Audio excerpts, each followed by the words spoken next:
जैन बच्चों, कैसे हैं आप लोग? आशा करते हैं आप लोग अच्छे होंगे। तो बहुत सारे बच्चों का कमेंट था कि सर आप वीडियो क्यों नहीं डाल रहे हैं। तो बच्चों, ये होली का कुछ ऑफर चल रहा था और इसमें बहुत सारे बच्चे हमारे यहाँ एडमिशन के लिए आ गए सेफ्टी में। उसमें थोड़ा मैं बिजी था और होली का कार्यक्रम था तो हम लोग घर भी चले गए। तो आज हम लोग स्टार्ट करते हैं। आज की जो क्लास रहेगी वो हमारी जनरल एंट्री की रहेगी और इसमें हम आपको बताएंगे कि कैसे किसी एंट्री में डीआर को पहचानते हैं और कैसे सीआर को पहचानते हैं।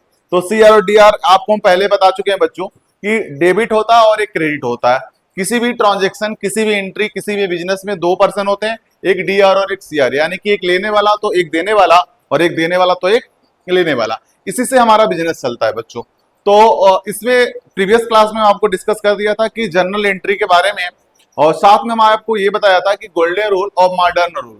गोल्डन रूल का मतलब एक ऐसा नियम, एक ऐसा रूल कि जिसके द्वारा हम अपने एंट्री के अंदर यानी कि अपने बिजनेस ट्रांजैक्शन के अंदर ये क्लासिफाई कर दें, यानी कि वर्गीकरण कर दें और अलग अलग कर दें कि डीआर क्या होता है और सीआर क्या होता है। इसके बारे में हम लोग चर्चा किए थे और मॉडर्न नियम के अनुसार, मॉडर्न रूल के अनुसार भी हम आपको बता दिए थे कि डीआर क्या होता है बच्चों और सीआर क्या होता है। तो चलिए आज उसी का हम आपको एक थोड़ा सा दिखाते हैं।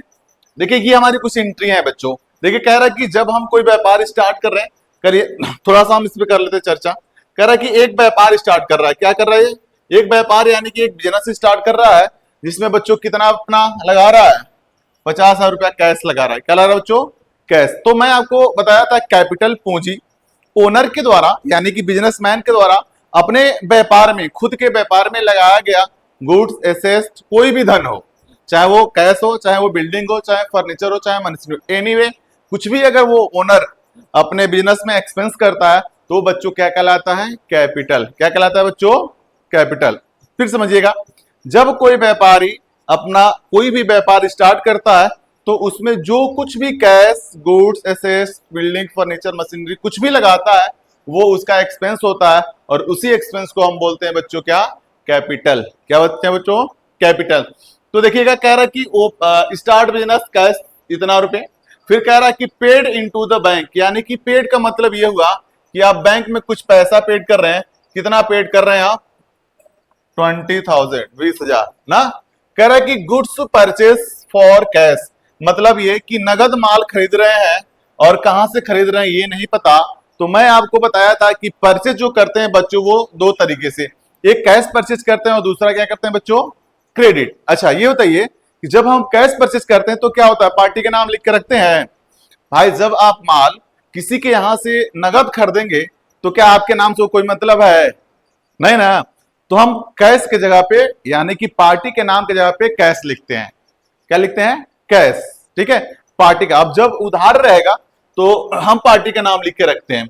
तो फिर देखिएगा यहां कह रहा है कि मशीनरी परचेज, कह रहा है कि ये मशीन परचेज कर रहे हैं किसके थ्रू? चेक के थ्रू। अच्छा, चेक कहां का रहेगा बच्चों? कहां का रहेगा? बैंक का ना। तो बैंक के थ्रू परचेज कर रहे हैं, चाहे आप कैश दीजिए, तो इस समय तो जमाना यूपीआई के आ गया, यूपीआई दे दीजिए, समझ रहे कि नहीं। तो वो चेक यूपीआई बैंक के द्वारा। कह रहा है कि सोल्ड गुड्स टू क्या?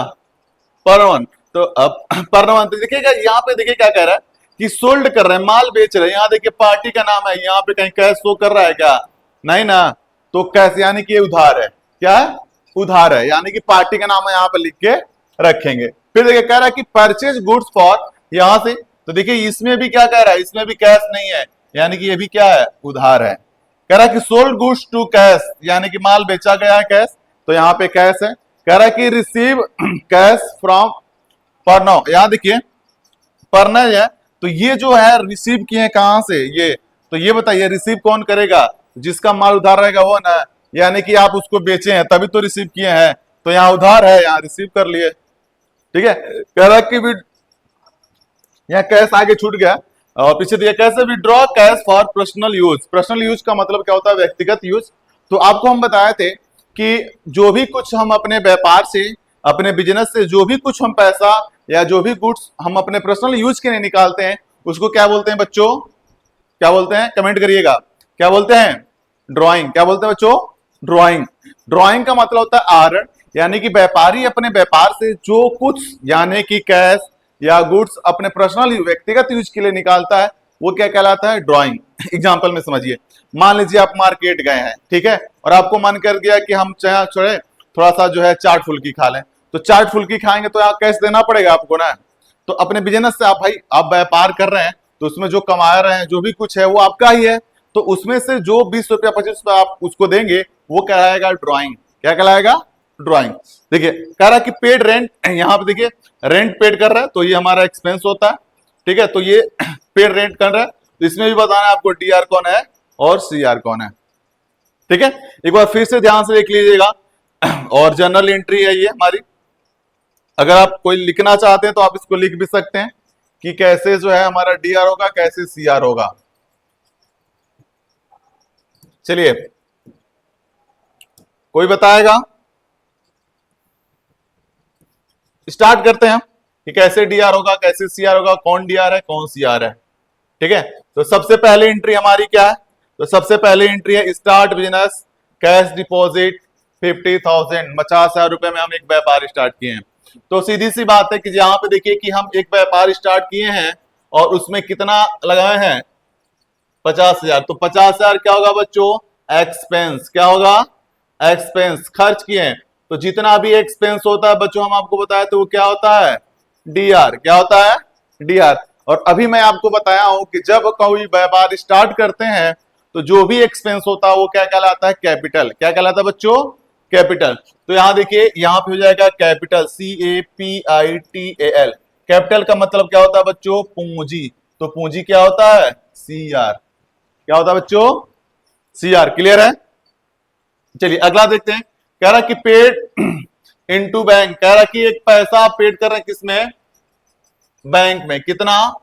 20,000। तो 20,000 सभी मतलब हमको नहीं है, हमें अभी केवल क्लासिफाई करना है डीआर और सीआर को, डेबिट और क्रेडिट को। तो देखिए यहाँ पे दो चीज होगा, एक बैंक होगा। तो बैंक हम यहाँ पे देखिए किसी का पार्टिकुलर नाम नहीं दिया है, हम ले लेते हैं एसबीआई बैंक। क्या ले रहे हैं? SBI bank.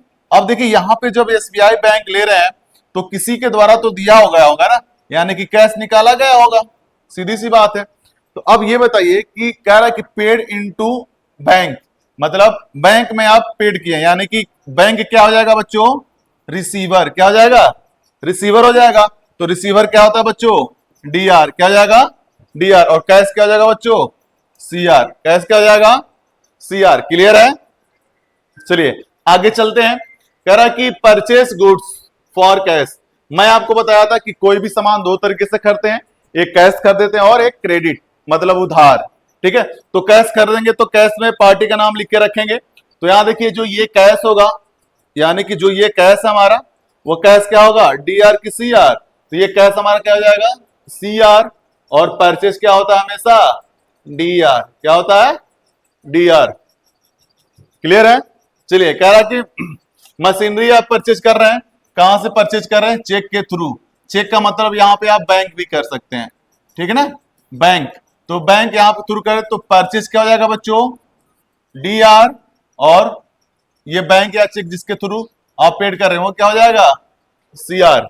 नियम मैं आपको बता दिया हूं, और इसमें आप दो चीज हमेशा देखिएगा कि जितने भी सामान परचेज करते हैं वो क्या होता है? DR, sorry DR. क्या होता है बच्चों?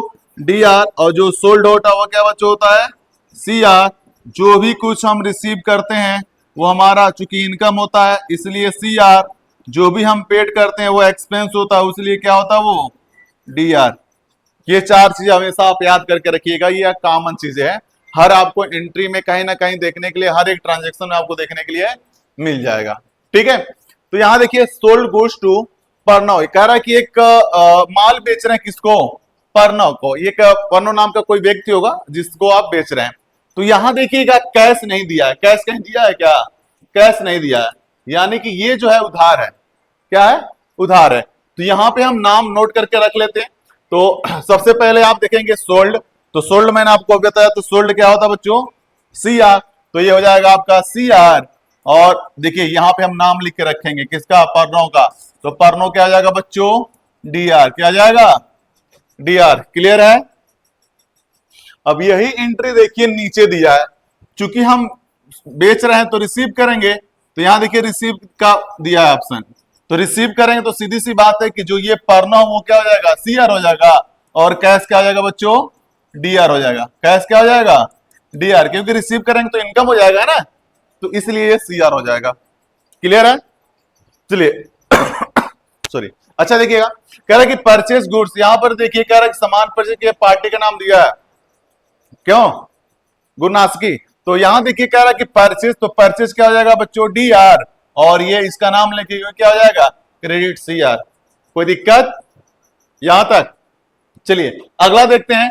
अगला कह रहा है कि विड्रॉ पर्सनल यूज, तो विड्रॉ का मतलब ये बैंक देगा, तो बैंक यानी कि यहां पे क्या हो जाएगा? कोई भी बैंक, एसबीआई बैंक होगा तो एसबीआई बैंक क्या हो जाएगा? सी आर, और कैश क्या हो जाएगा बच्चों? D R. क्या हो जाएगा? D R. कोई दिक्कत? चलिए अगला हम देखते हैं बच्चों। यहां देखिए रेंट है, तो रेंट मैंने आपको बताया ना कि जो भी कुछ अगर आप पेड करेंगे, किसी भी पार्टी को अगर आप पेड करेंगे, तो पेड का मतलब यह है कि आपका एक्सपेंस हो रहा है। क्या हो रहा है बेचारा? एक्सपेंस। तो जो ये रेंट है बेटा, वो क्या हो जाएगा? डी आर, क्योंकि एक्सपेंस है ना। क्या है? एक्सपेंस है, इसलिए क्या हो जाएगा? वो डी आर हो जाएगा। अब देखिए यहां पे कैश नहीं दिया है, तो ये बताइए कि ये 2000 रुपया किसके रूप में देंगे? कैश के रूप में देंगे, चेक के रूप में देंगे, यूपीआई के रूप में देंगे, इसी के रूप में देंगे। तो मान लेते हैं हम यहां पे नहीं दिया तो हम कैश मान लेते हैं। क्या मान लेते हैं? कैश। तो कैश क्या हो जाएगा बच्चों? C are. कैश क्या हो जाएगा बच्चों? C R. क्या हो जाएगा? सी आर और डी आर। कोई दिक्कत किसी को? क्लियर हो गया? देखिएगा यहां पे हम आपको बता दिए कि डी आर और सी आर कैसे होगा। अब जब तक आपका डी आर और सी आर यानी कि डेबिट और क्रेडिट क्लियर नहीं है बच्चों, तब तक आप जो जर्नल एंट्री है वो आप पास नहीं कर पाएंगे, और उसमें जो नारेशन होते हैं, संक्षिप्त विवरण होता है, उसको आप नहीं लिख पाएंगे। तो फिर आप इस वीडियो को दोबारा देख लीजिएगा। अगर D R C R clear नहीं है तो आप क्लियर कर दीजिएगा। और कल की जो क्लास होगी बच्चों, वो होगी हमारी जनरल एंट्री की। उसमें हम आपको बताएंगे जनरल एंट्री, और साथ में हम आपको जनरल बुक भी बनाना बताएंगे कि कैसे हम एक बिजनेस ट्रांजैक्शन के थ्रू जनरल एंट्री बनाते हैं। जनरल एंट्री के बाद हम लोग जाएंगे लेजर पे, लेजर कैसे बनाते हैं। तो इस सारी चीजों को आप कंप्लीट करने के लिए और इस चीज को आप सीखने के लिए हमारे वीडियो को लाइक करिए, शेयर करिए और चैनल को सब्सक्राइब करिए। हम आपको इसी तरह से डेली वीडियो देते रहेंगे। तो आज के लिए बस इतना ही, मिलते हैं नेक्स्ट वीडियो में। Thank you, bye bye.